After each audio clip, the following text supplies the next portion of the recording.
आज की कहानी किसी महल की नहीं, न किसी बड़े नाम की नहीं। यह एक कंबल ओढ़े कोहरे में जलती एक मोमबत्ती की है। यह कहानी उन अनकहे जख्मों की और चुपके से पनपे हुए ख्वाबों की है जिन्हें दुनिया ने बेकार करार दे दिया। पर याद रखो, हर बेकार चेहरा किसी की कहानी है और हर टूटा इंसान किसी लिखे जाने वाले उपन्यास की पहली लाइन है। अगर तुम दिल खोलकर सुन सको, अगर तुम आंखें खोलकर देख सको, तो यह कहानी तुम्हें हिला कर रख देंगी और तुम्हें अपने आप से मिलने पर मजबूर कर देंगी। तो एक गहरी सांस लो और आओ चलो उस फुटपाथ पर जहां शब्द पलते हैं और उम्मीदें जिंदा रहती है। शहर की एक व्यस्त सड़क जहां हर कोई बस भाग रहा था, अपने काम, अपनी दुनिया और अपने तनाव की ओर।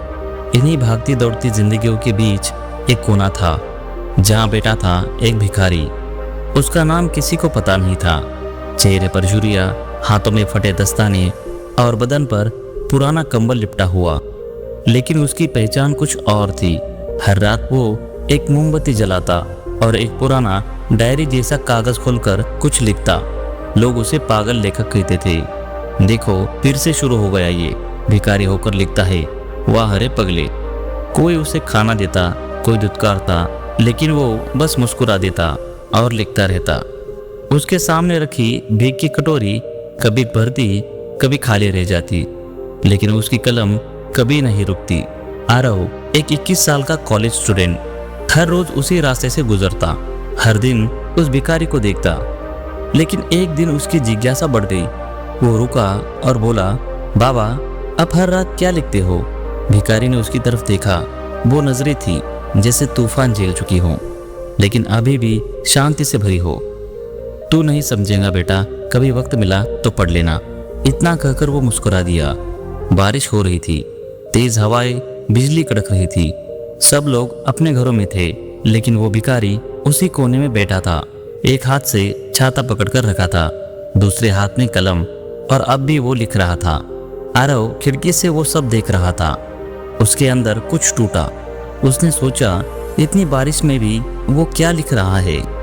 अगले दिन सुबह अखबार में एक छोटी सी खबर आई। स्थानीय भिखारी की ठंड और बुखार से मौत, लावारिस शव, अस्पताल भेजा गया।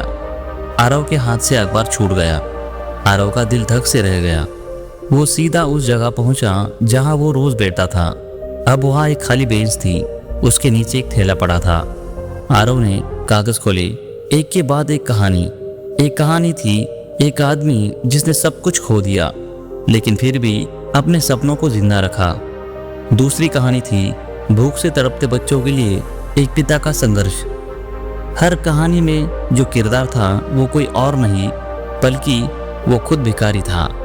वो पागल नहीं था, वो एक लेखक था जिसने जिंदगी की सबसे गहरी कहानियां झेली थी और फिर उन्हें लिखा था। हर शब्द में दर्द था, हर पंक्ति में संघर्ष, लेकिन अंत में उम्मीद की एक लौ। एक पन्ना ऐसा भी था जिसमें लिखा था, मैं जानता हूँ शायद मेरी कहानियां कोई भी ना पढ़े, लेकिन अगर कोई इसे पढ़े तो उसे ये समझ आए कि फुटपाथ पर बैठा इंसान भी किसी का आदर्श हो सकता है। आरव की आंखों से आंसू बहने लगे। उसने उसी वक्त तय किया कि ये कहानियां दुनिया को सुनानी चाहिए। फिर एक किताब छपी, फुटपाथ के अल्फाज, लेखक अज्ञात, पब्लिशर आरव चक्रवर्ती। किताब वायरल हो गई। लाखों लोगों ने पढ़ा। लोगों ने कहा, हमने पहली बार किसी भिखारी की आत्मा को शब्दों में देखा है। इस कहानी से हमें सीख मिलती है, किसी के कपड़ों से उसकी कीमत मत आंको। कभी कभी कीमती मोती कीचड़ में छुपे होते हैं और जो टूटा नहीं वही कलम बनता है।